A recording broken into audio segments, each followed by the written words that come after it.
My name is Zena, as Alyssa said, and I study bioinformatics here at the University of Michigan. And I just want to answer the question, what is bioinformatics? Because I didn't really know what bioinformatics was until a few years ago, and now I'm getting a PhD in it. So bioinformatics is a combination, using a combination of computer science, math, and statistics to study biology. And I'll go into a little bit more detail about that in a moment. But first, I just want to tell you how I got here. In high school, I really liked math. I thought it was great. I had great math teachers. I really liked the logic of math. But then I got to college, and I decided I also really liked science. I had some great biology and biochemistry professors there, and I thought biology was just amazing. However, I did not really like wet lab work, so after I graduated from college, I didn't really know what I wanted to do. So I ended up spending a year in Bolivia, volunteering at a children's home there. And while I was there, I realized that I really missed the critical thinking that comes with doing research. So I decided to teach myself programming. I realized that I really like programming. It's also very logical, just like math. And it's basically like a big puzzle. So I decided to apply to PhD programs in computational biology and bioinformatics. And although I love what I'm doing now, I still have no idea what I want to do as a career. So I've stayed in STEM, but I've kind of switched fields a little bit. In the beginning, in undergrad, I was doing a lot of wet lab work, so that's kind of what you think of when you think of a traditional scientist with like pipettes and test tubes. And I've switched to doing more what we call dry lab work now, which is work on computers. And I think one reason that I was able to make this switch and why I'm not too worried about not knowing what I want to do as a career is because I learned a lot of skills during my trajectory that have helped me on my way. So one thing that I think is really important are a few intellectual skills, including critical thinking, knowing how to learn, and interpreting figures. Also, interpersonal skills, I believe, were very important for my success so far. Communication, teamwork, and presenting your work to others. And then finally, I also think it's really important to find a topic that gives you excitement, curiosity, and persistence. So something that you get really excited about and that you want to continue studying. And so these are all things that I learned in grade school and in college that I think have really helped me be where I am now. Okay, back to bioinformatics. Why use bioinformatics? Well, you can answer a lot of really cool questions with bioinformatics that would be really hard to answer otherwise. One question is, what patients in a hospital are at risk for infection? What you can do is you can take information from thousands of patients in hospitals and then use computers to analyze that data and try to answer this question. Another example. How did Ebola virus spread? You can take the DNA from the Ebola viruses and sequence them and try to figure out where it originated, how it spread from place to place, and potentially inform public health officials about what to do in the future. And finally, how do bacteria become resistant to antibiotics? For this, you can do some wet lab work, but using computational tools really helps when you have the DNA from a bunch of bacteria. You can actually look at the DNA to try to identify potential causes of resistance. And this is one of the questions that I am interested in answering. And this question, along with a lot of other questions in bioinformatics, requires an understanding of a basic biological concept, which is adaptation. So species adapt to their environments. One example is the peppered moth. In England, before the Industrial Revolution, the bark on the trees was white, and we have two different types of peppered moth, two different variations. We have a black moth and a white moth. And both of these are the same species, they're just two different colors. And the white moths, before the Industrial Revolution, blended in very well with the trees. But then post-Industrial Revolution, there was a lot of soot on the trees.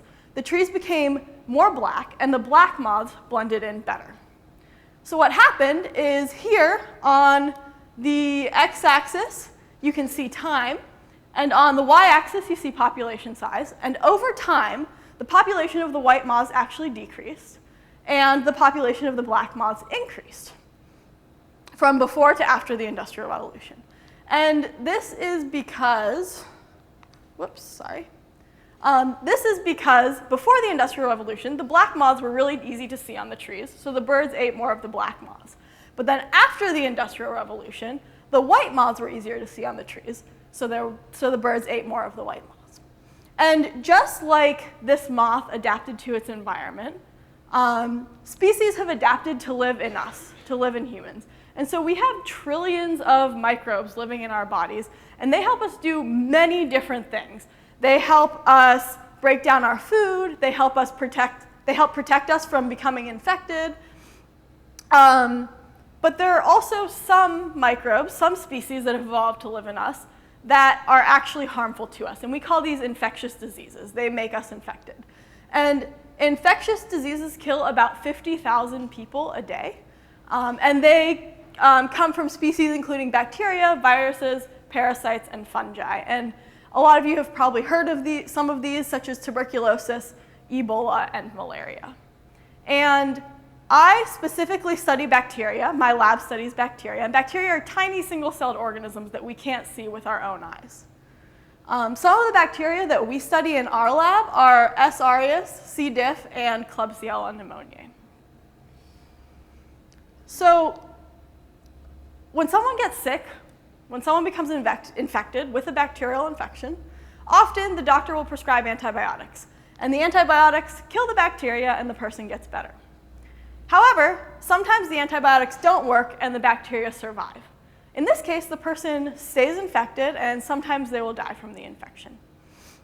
How this works is you have a population of bacteria within the person, and there's variation in that population, just like there was variation among the moths. And when the person takes antibiotics, the antibiotics kill a lot of the bacteria. But some of the bacteria survive, and those ones that survive proliferate and continue to cause infection.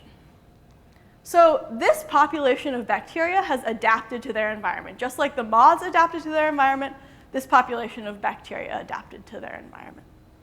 And the scariest part is when bacteria are resistant to multiple different antibiotics, because then they're really, really hard to treat. So my research is asking a few questions related to this. First, what variations in the bacteria actually cause resistance? Second, are some patients more likely than others to have resistant bacteria? And third, does resistance evolve in patients, or is it transmitted from patient to patient?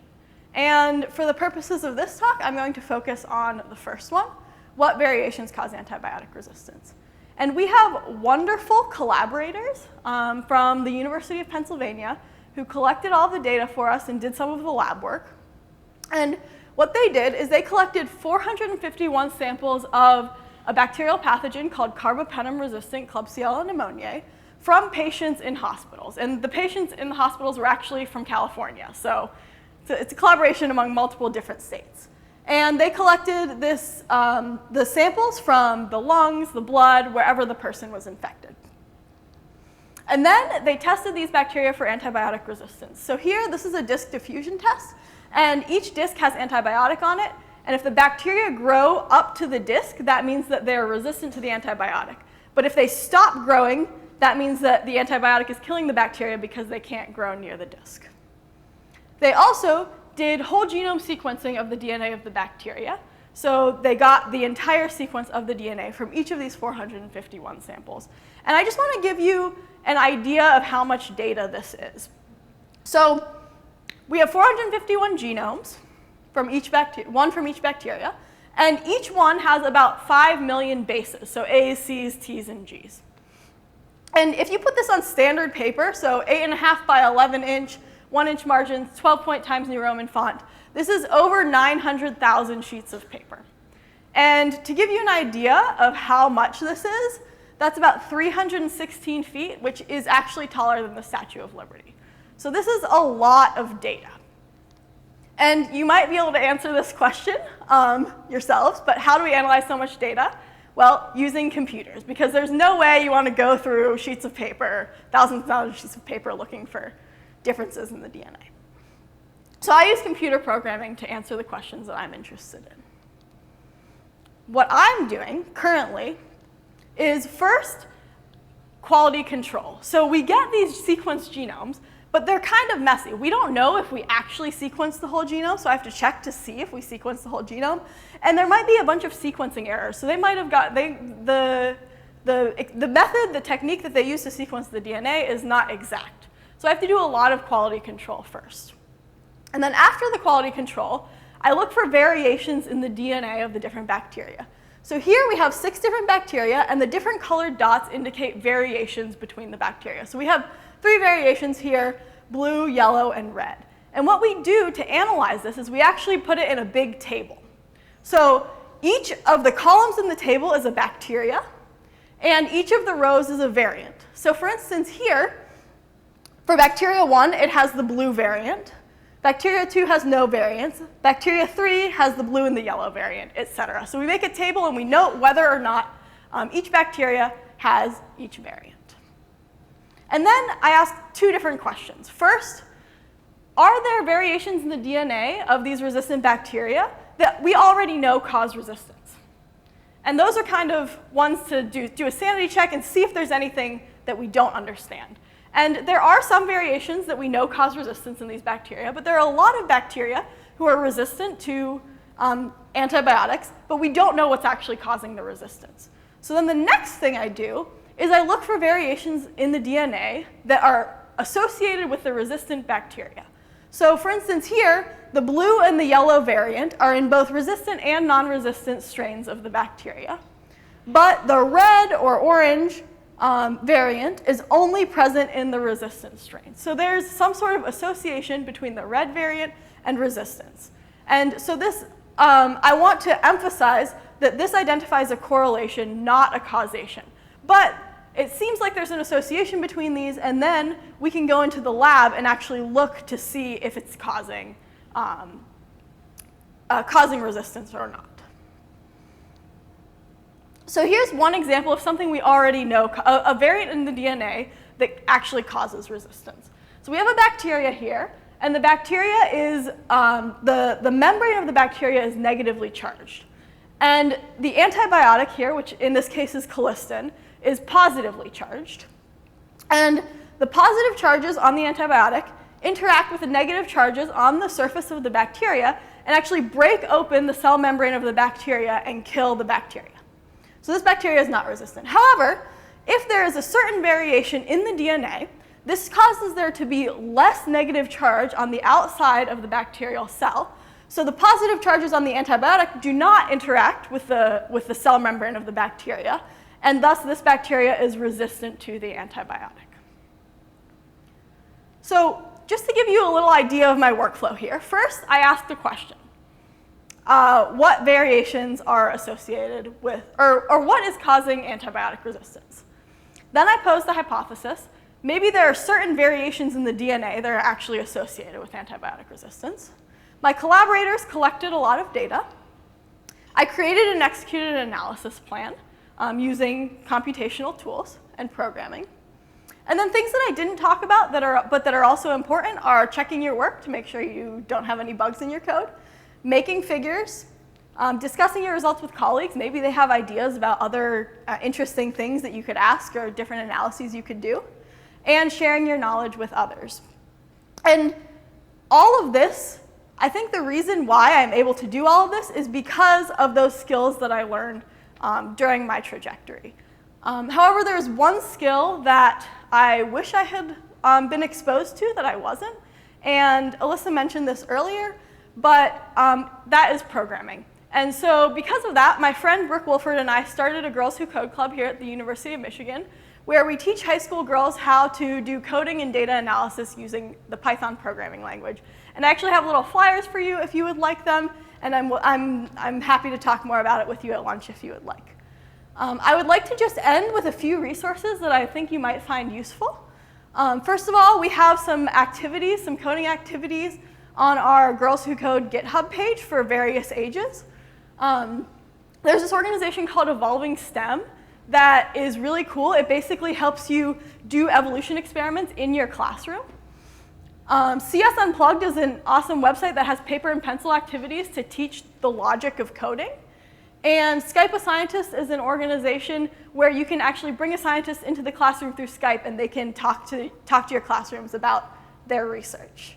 And with that, I would just, like to thank you for inspiring the next generation of scientists.